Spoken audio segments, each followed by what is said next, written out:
আজিম। আজ 2025 সালের 3রা মে বাংলাদেশের রাজধানী ঢাকার ঐতিহাসিক সোহরাওয়ার্দী উদ্যানে আয়োজিত হেফাজতে ইসলাম বাংলাদেশ আহত এই মহাসমাবেশ করে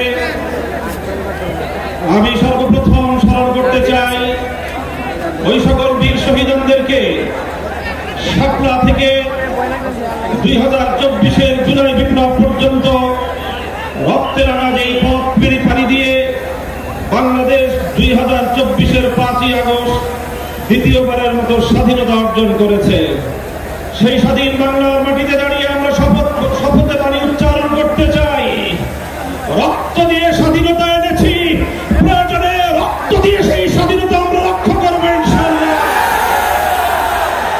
স্বাধীন বাংলার মাটিতে দাঁড়িয়ে আমরা বলতে চাই, নারী সংস্কারের নামে আল্লাহর কোরআনকে, ইসলামকে যে কটাক্ষ করা হয়েছে, ধর্মীয় উত্তরাধিকার বিধান, পারিবারিক বিধানকে নারী পুরুষের মধ্যে বৈষম্যের প্রধান কারণ বলে আখ্যায়িত করে বিতর্কিত নারী বিষয়ক কমিশন এদেশের সংখ্যাগরিষ্ঠ মানুষের ধর্মীয় অনুভূতিতে আঘাত প্রদান করেছে।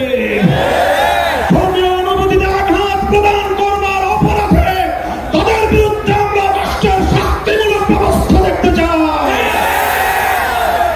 হেফাজতে ইসলাম বাংলাদেশ বলতে চায়, এই তথাকথিত পশ্চিমা ধ্যান ধারায় বিশ্বাসী বিতর্কিত নারীবাদীদের আদর্শ এবং দর্শন নয়, বরং হেফাজতে ইসলাম বাংলাদেশ ইসলাম প্রদত্ত আল্লাহর ঘোষিত নারীর ন্যায্য অধিকারে বিশ্বাসী।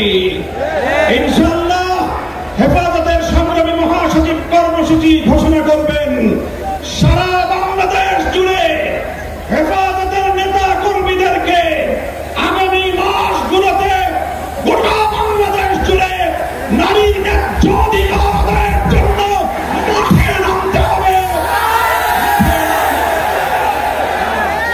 আমরা পরিষ্কার ভাষায় বলি, বাংলাদেশের স্বাধীনতার 53 বছরের মাথায় এসে সংবিধান সহ